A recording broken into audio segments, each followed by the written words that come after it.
I was originally a glutton, treated like a dog and given to the emperor, who provided for me to eat and drink until I became a beautiful woman right in front of him. I'm a glutton. My mother is Lin.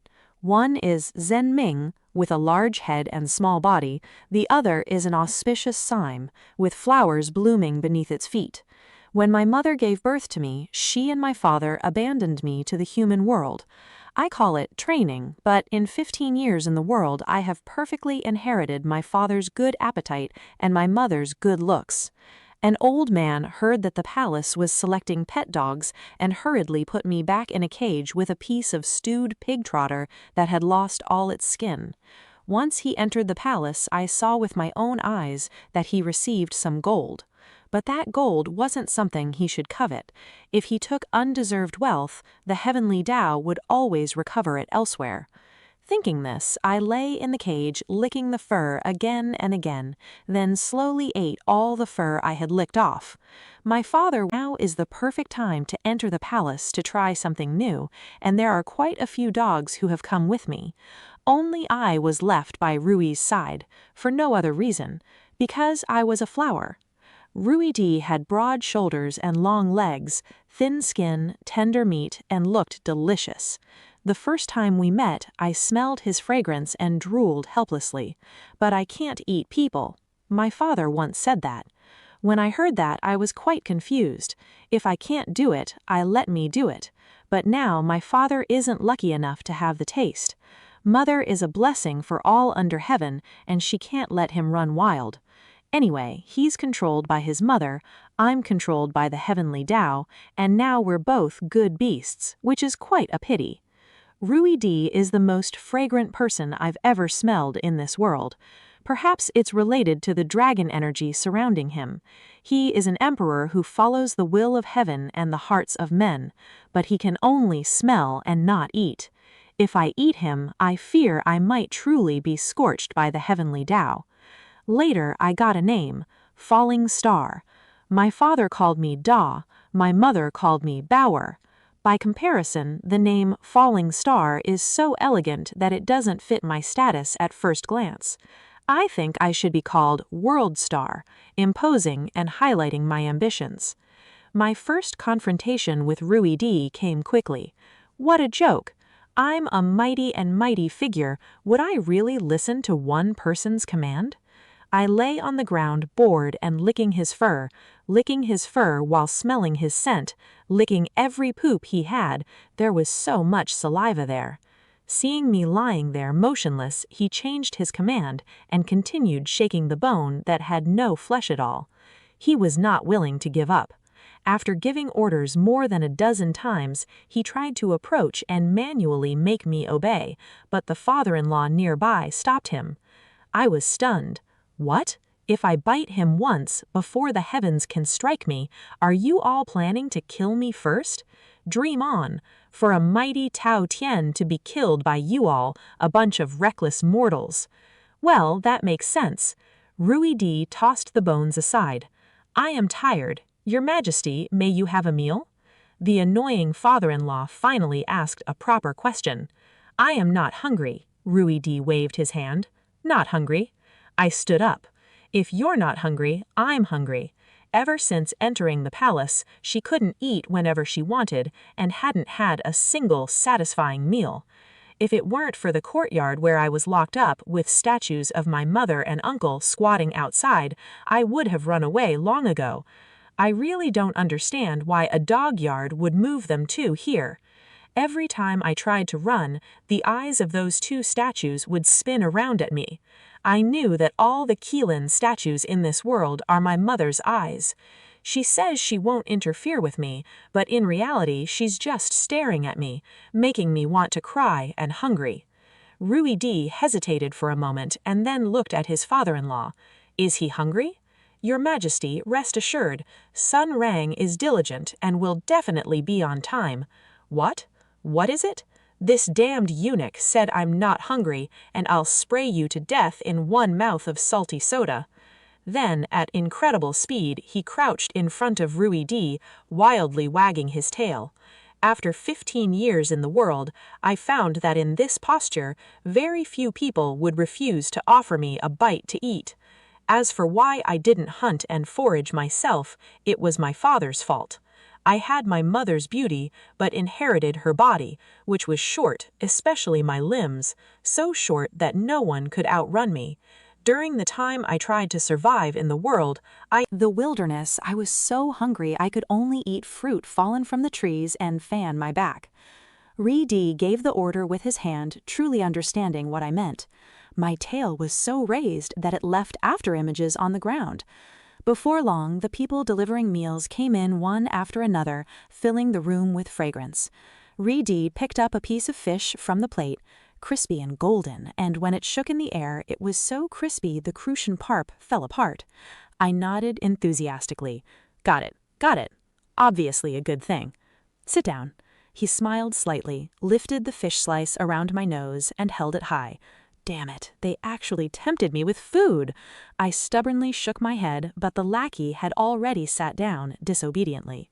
That's right. Ri let go, and the fish fillet melted in his mouth, crispy on the outside and tender inside. The palace craftsmanship was truly outstanding, and as a glutton, I think bowing down to such food is nothing special. Ri thought he had grabbed me, grinning like a peony on a plate. It's a bit good-looking. What's going on? From sitting down and rolling around to shaking hands and standing up, he did every move he could think of. I managed to finish all the meals he had carried for him. One meal and I became his star. I'm definitely not the last to bow down for a 5-ton rice bowl in this world. I'm not ashamed at all. Thinking this, I rolled on the ground, letting Ri stroke my stomach. Pick out a few of the best male dogs for me. I want to breed them. I squinted in satisfaction. Breeding, huh? I want to see which male dog dares to mate with me. In the eyes of these mortals, I am a short-legged dog, but to other beings I possess innate super armor. This is also a secondary reason why I can't find food while squatting in the wild.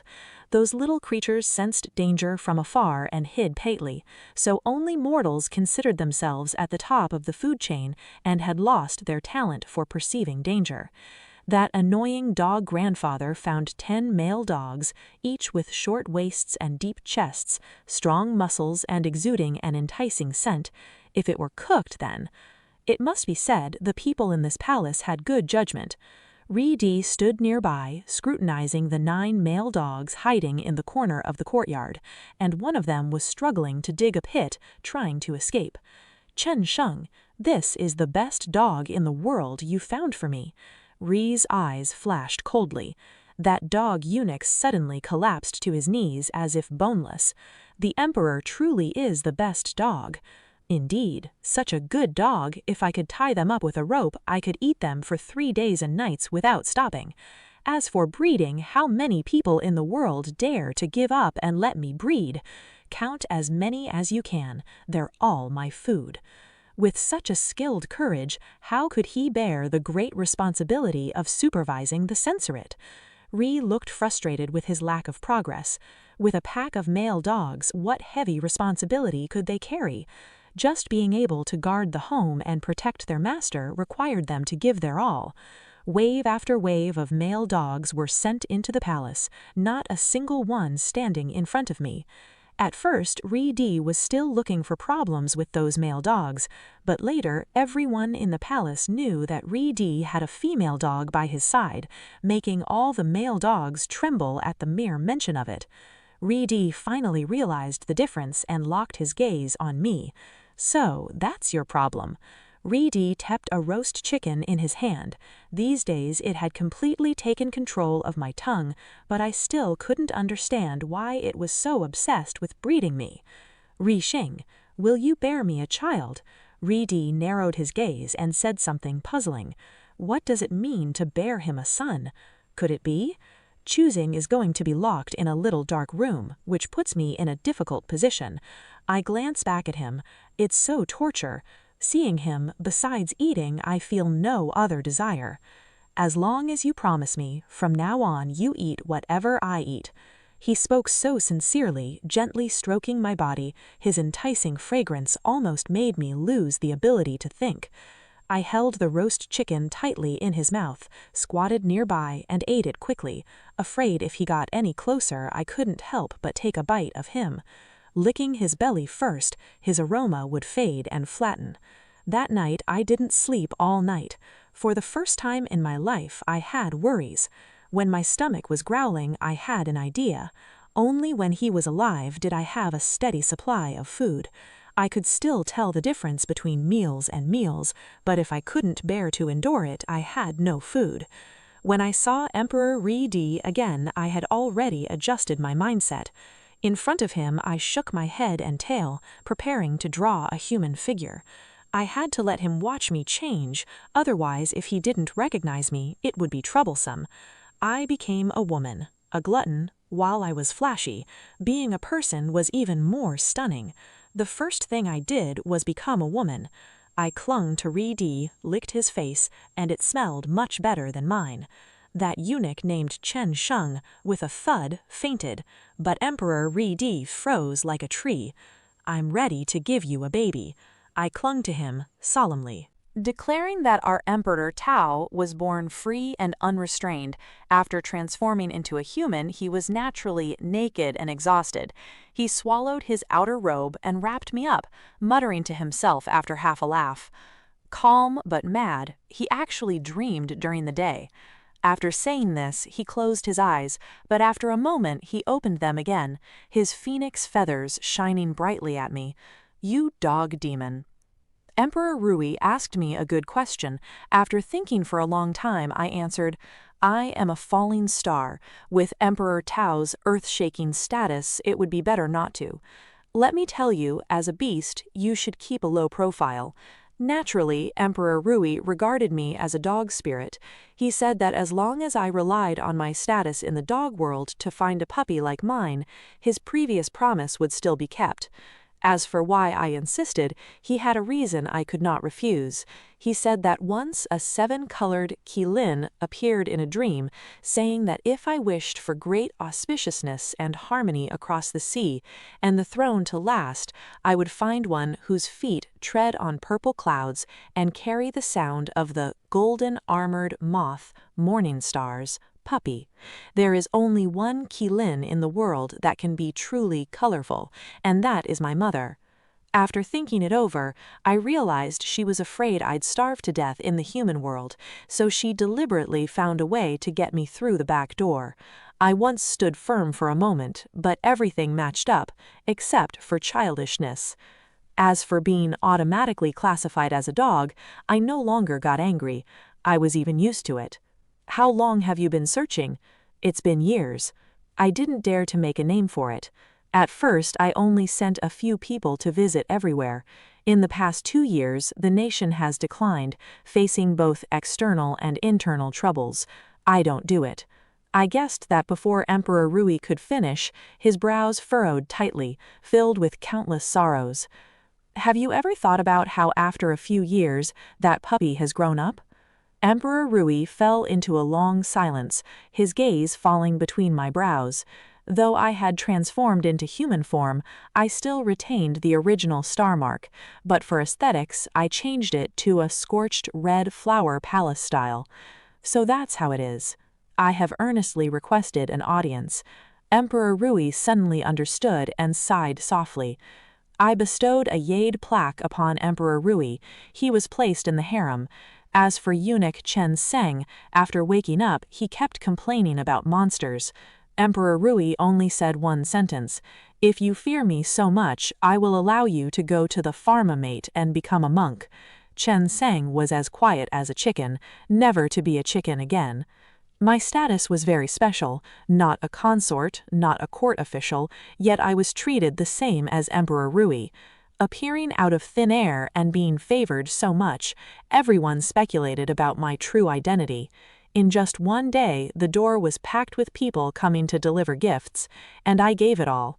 Once the person is kicked out, I throw out the invitation, only to indulge in food, not wealth. Besides, now I don't lack food or drink, so why do I want those material possessions? Whatever I have free time, with nothing to do, I would walk around the palace.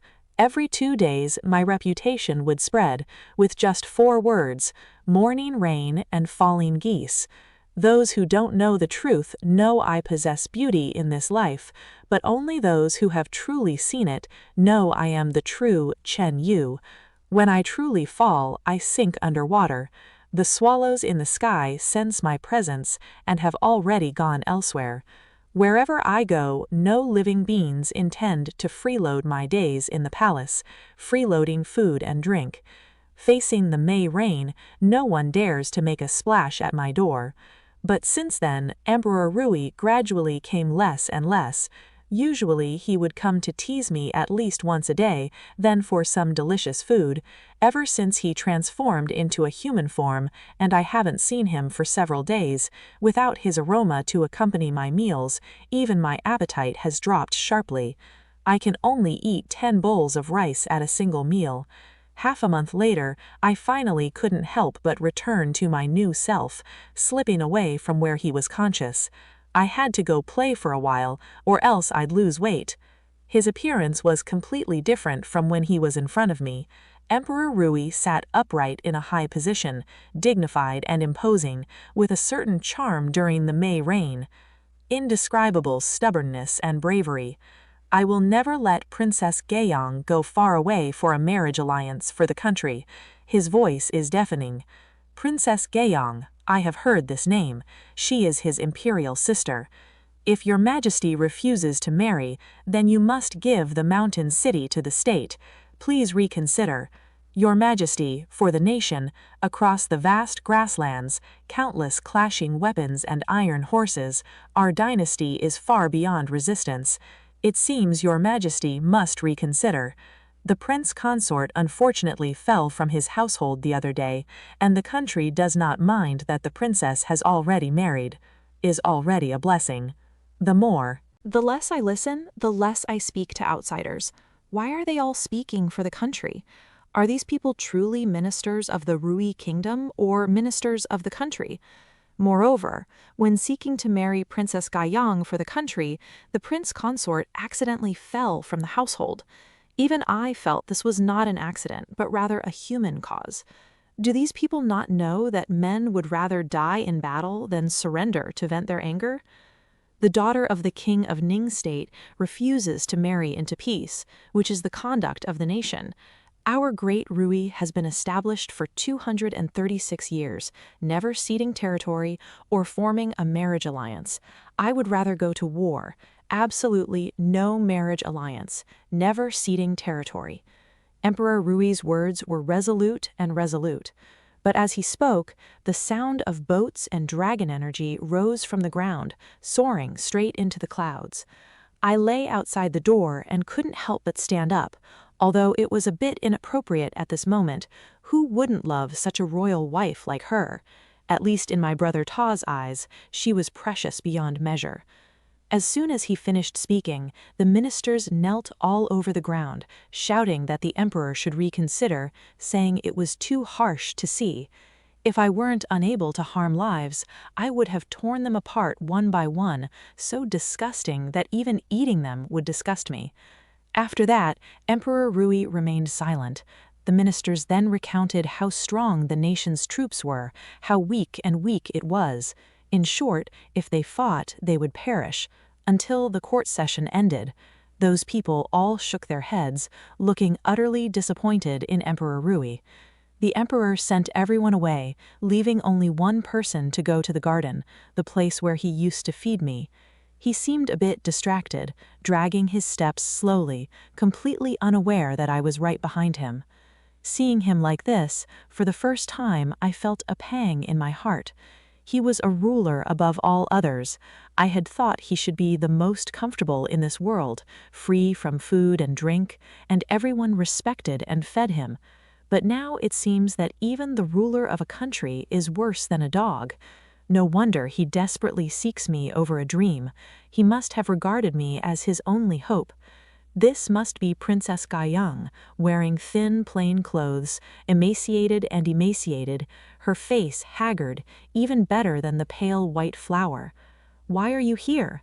Emperor Rui, dressed in weary brows and a pure and mature breath, smiled as he approached, as if nothing had happened at court just now. The Wei envoy came multiple times to propose marriage to Chenmei, but how could she turn a deaf ear?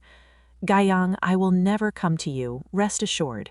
Xianxia is a stable nation, and Chenmei willingly accepts it. Princess Gaiyang looked up, and in that moment I saw in her eyes a grace equal to Emperor Rui, stubborn yet brave. So fragrant, and Princess Gaiyang's fragrance was also pleasant, slightly weaker than Emperor Rui. Someone with such fragrance I absolutely couldn't bear to give her to Wei. Seeing Emperor Rui's eyes reddened, even the fragrance changed color, I couldn't help but leap out of the shadows. Sorrowful sang, since you have supported me, I will protect the great auspicious. I carried my body and walked before the two of them, speaking loudly. As soon as I said what I had been thinking, Emperor Rui should have been touched by something. Unexpectedly, his face flushed red and suddenly pulled me aside. Gaiyang turned his back to me. What, am I embarrassed? I clung to Emperor Rui's arm, trying not to block me from inhaling the fragrance. Even Emperor Rui couldn't stop me from enjoying such a delicious treat. Princess Gaiyang panicked and turned her head. Chenmei still has things to do, so I'll go back first. Don't go. I'm anxious. Falling star. Emperor Rui was anxious too, letting me hang on his arm and swing my legs in the air, refusing to move a single step. Only after Princess Gaiyang walked far away did he put me down, angrily saying, "Why aren't you wearing any clothes?" I was just the original self, and after becoming human I naturally have no clothes. I was confident. From today on, even the original self must wear clothes. Emperor Rui grew even angrier and asked Li Shang, "Why? I move around naked and free, but dressing is such a burden." I was angry too. Originally, I was kindly planning to help him, but in his eyes, all he could see was clothes. He really wouldn't wear it, never. I stubbornly said. All right, Emperor Rui laughed. You are the same. They force me in court. If I do not accept a marriage alliance, I will be a ruler of a fallen nation. A ruler of a fallen state? His eyes are filled with mist. If I, Zhao Sang, become a ruler of a fallen nation, even if the people of Rui State grind my bones to dust, it would be their duty. But I am unwilling. I am unwilling to trade a woman. Today I trade Gaiyang. What about tomorrow? Wei is not a good person. It will surely become even more ruthless. One day it will be cut off and paid tribute. My great Rui is grand. Should I be her subordinate brother? I would rather die. As he spoke, the veins on his forehead bulged, his eyes bloodshot and almost mad. Only then did I realize he wasn't insisting on doing anything to me. He was just angry at his own incompetence. A ruler of a nation can't even protect a single woman. I said, "Nothing more," quietly coaxing the original self, occasionally licking away his tears. Slightly salty, yet slightly fragrant, like drinking a cup of strong wine, somewhat intoxicating. The next day, I was about to go again to talk about politics with Emperor Rui when he arrived first, followed by a crowd of workers. After those people put the items down and left, he finally spoke. I ordered someone to make this especially for you according to your figure. From now on, no matter when, you must wear clothes. I thought I had already taken over this task, but to my surprise, he hadn't forgotten at all, and even brought so many clothes. Taotie wearing clothes, how could that be? In this world, no one would wear clothes. Charcoal grilled brain was freshly baked. Ruidi brought out a plate of hot brain and casually asked, "Will you wear it?" The little flame I just blazed with is gone. My Taotie clan loves to eat and loves brains. But this thing is one thing, and the animal takes a bite. It just sucks and it's gone. I've never felt satisfied with it. Why don't you say so earlier? Bring out this plate of brain. Would I be angry? It's a bit old. It's all about getting dressed. Dressing is good, and wearing clothes keeps you warm. Don't say that. This morning breeze is still a bit chilly. Look at Taotie. In this world only I have clothes to wear. How beautiful I am.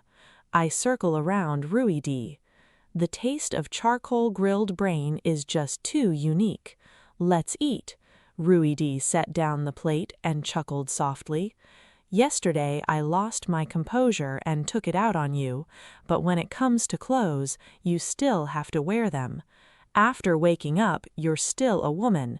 If someone sees you, it wouldn't be appropriate. I nodded. The faint aroma of roasted meat wafted to the nose, soft and smooth in the mouth.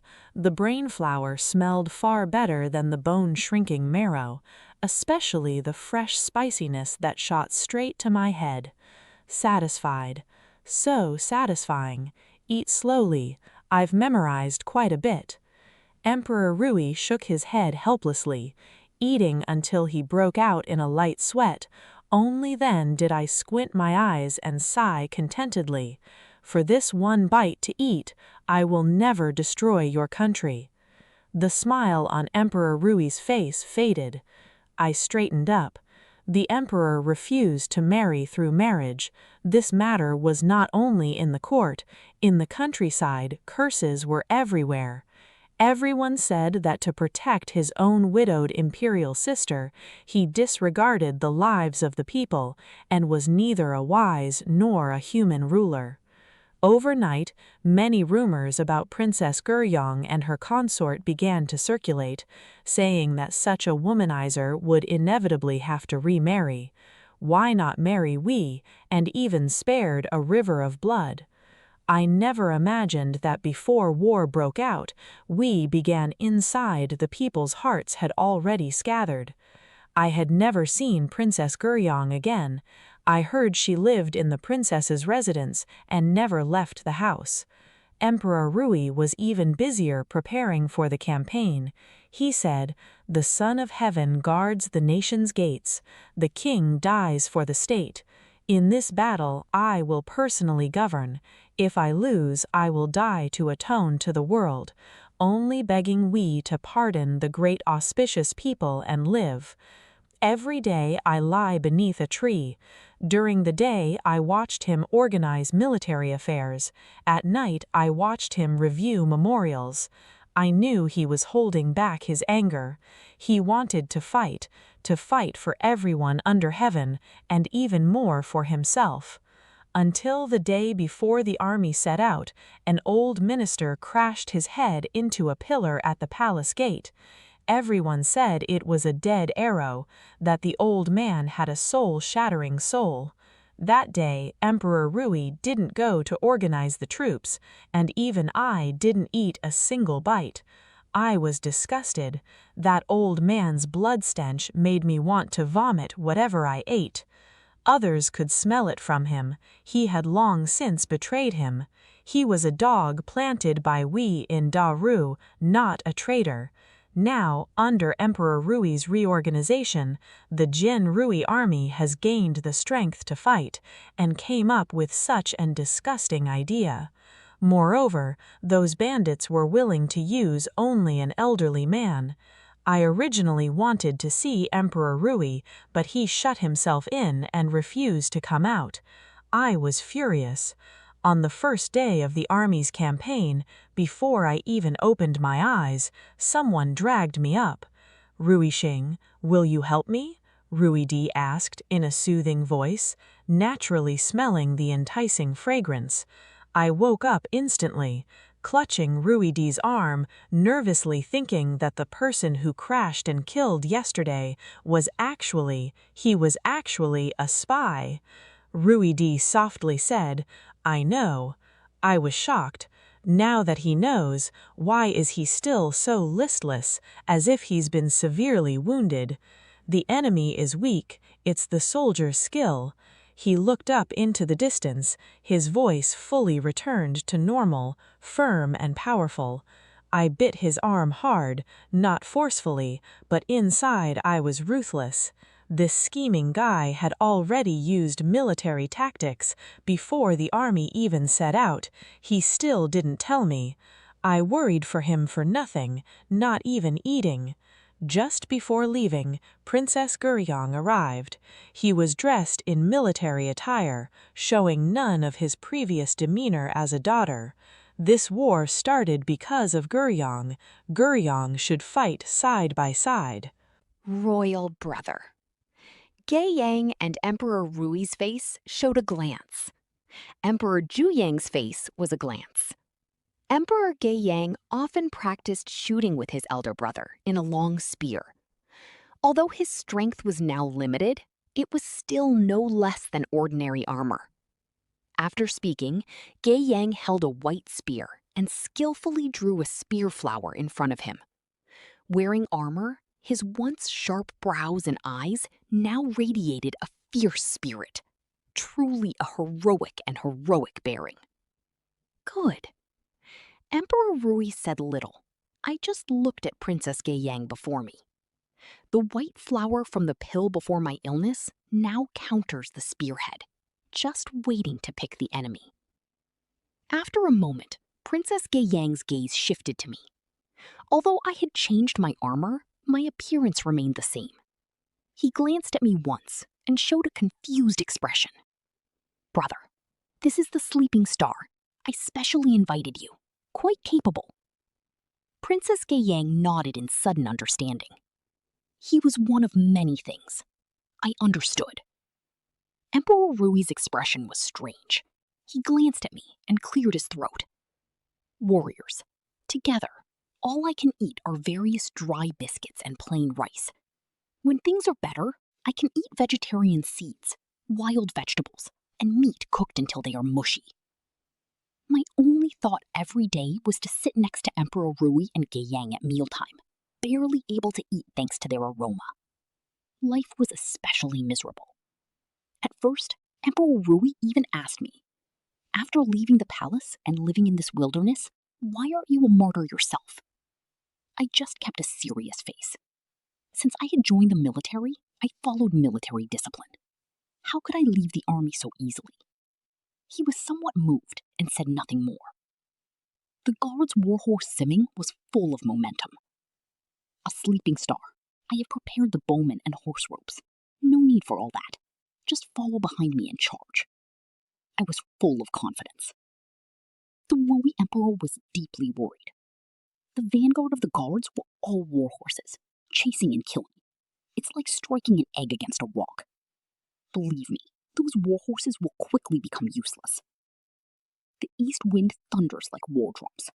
I rolled my eyes and slid a whole rabbit over, first breaking off the rabbit's head and starting to gnaw. Whatever you want, if I can give it, I will accept it. I stopped, inhaling the lingering fragrance at my nose, taking a deep breath. I want to eat you. I can't even say that I want you to feed me. Since I can't eat it, smelling it shouldn't be too much, right? Rui D seemed to think of something, blushed indifferently, tore off a piece of meat and held it in his hand. The squid, half appreciated, was then offered to my mouth. I swallowed it in one gulp with his hand, feeling completely satisfied. How to describe it? Rui D was like a piece of spice, the meat rolling in the spice, coated with a rich aroma. It still had the texture of rabbit meat, but with its fragrance, simply enchanting. The star and the Princess of Guyang had somehow stood behind us, holding a plate of boneless venison. It was from Guyang, but it was an inconvenient coincidence. She set the venison aside. Then she gave me a strange glance and walked away. I held the finger of Emperor Rui, feeling baffled. What was going on with her? Why did she run away again? The strange one was her, wasn't she? On the day the army returned to the capital, the whole nation rejoiced. This battle dealt a heavy blow to Wei's uprising.